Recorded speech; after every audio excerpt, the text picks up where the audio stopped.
Cotive, the only agent of change who can deliver. Hi, I'm the anonymous voter, and I represent Cotive, C-O-D-I-V, the coalition of dedicated independent voters. Change. Change agent. These have become the early buzzwords of the 2008 presidential election, with quite a few of the candidates professing to be the best choice for change in our political process and for our nation's future. This is hardly a new phenomenon. For the life of me, I can't understand why the media seems to be shocked that relative newcomers like Obama and Huckabee would get off to such a strong start in their campaigns for 2008. Just 14 months ago, in the 2006 midterm elections, the voters screamed loud and clear that they were looking for change, that they were demanding change, and they know now that they've been cheated. Do the establishment candidates and the political media really believe that the voting public has that short of an attention span or memory? Over the last half-century, Presidents Kennedy, Carter, Clinton, and even George W. Bush to a certain extent, emerged from relative political obscurity to win the presidency. Now, while they may not have necessarily run as change agents, the voting public viewed them as new faces on the political scene, a refreshing change from the same old established political household names of that time, a reason for optimism that things may change. Can you see where I'm going with this? The names may change over the years, but there is a constant. Every 3 to 5 presidential election cycles, or every 12 to 20 years or so, the voting public is hungry for change again, because the promised change, or at least the hopes for change, are not delivered. So 2008, especially considering 2006, should come as no surprise. The only change that takes place is that our political climate keeps getting more and more polarized. What's astounding is that after this demonstrated half-century of seeking and demanding change in our nation's politics, the American voting public's desires are still being ignored by the major political parties. We voters must learn a valuable lesson from this recent history, and I can't stress this strongly enough, how important this lesson is. Please instill this question and answer in your memory bank, and strongly consider these points before you make your final decision on which candidate you're going to vote for in November of this year. The question is, in our nation's present political climate and process, will any of the 2008 candidates for president be able to deliver on their campaign promises for change, should they be elected? The answer is a resounding no. Real change will never be generated from within the political system. That's not a guess, it's a guarantee. History proves this. It's fairly easy to find a receptive audience among voters when campaigning for change.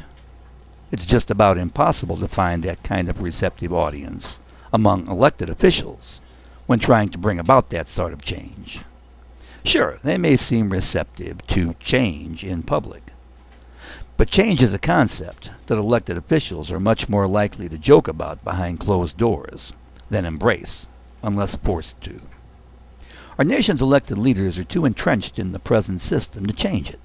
It works too well for them, in terms of campaign money and power.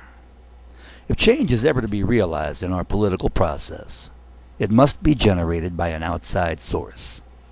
That source is you and I, the American voting public, through Cotive. Please consider joining the Cotive movement. Rather than putting your faith in a politician's campaign promises, put your faith in the Cotive voter movement that's designed to put pressure on each and every elected official to respond to the voters' demands for change by restoring trust, honesty, and integrity to the American political process. Cotive's goal is to force all elected officials to make their political decisions based on the best interests of, first, our nation, and second, the entirety of our nation's citizens.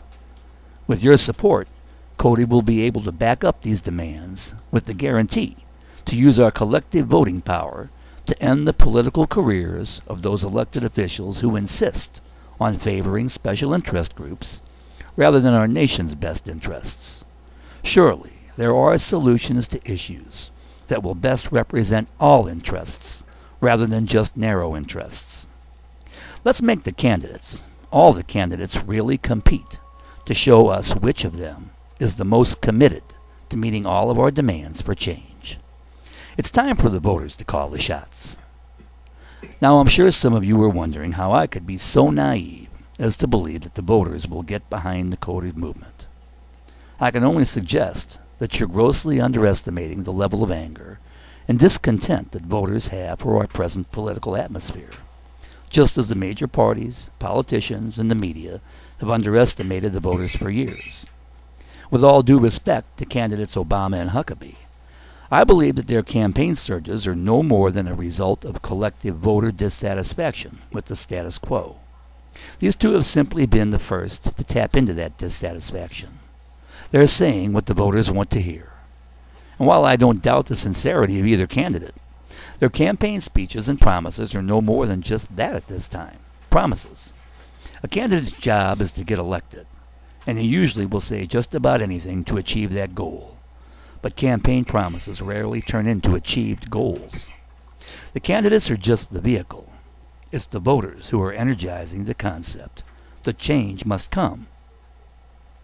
So isn't pinning our hopes for change on any candidate's campaign promises the definitive naive position? History is against them. CODIV is a place for voters who want to demand change to meet, to stand up and be counted, to literally force change on the major parties and the elected officials. We're the only outside source who will ever be able to force change, and we're running out of time to force our elected leaders to turn this country around. If you doubt our ability as an outside source to have much of an effect on politics in our country, consider the fact that special interest groups that are well outside our political system have a more profound effect on our nation's politics every day than even those people inside the political system. We must gather together to become a special interest group.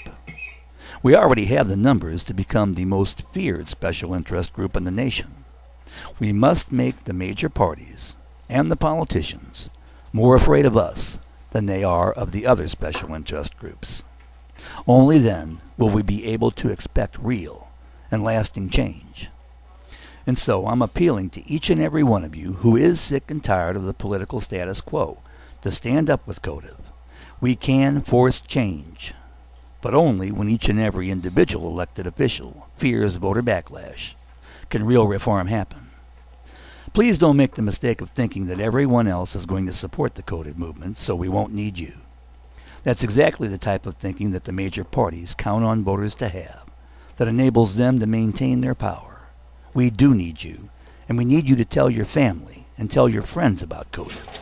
Ask them to examine www.codiv.org. That's CODIV, C-O-D-I-V, because there's no better advertisement for CODIV than word-of-mouth advertisement from angry voters. Till next time, check out the other CODIV videos as well as upcoming videos, and give me feedback on the ideas I'm sharing with you. Take it easy, and please commit to CODIV in 2008.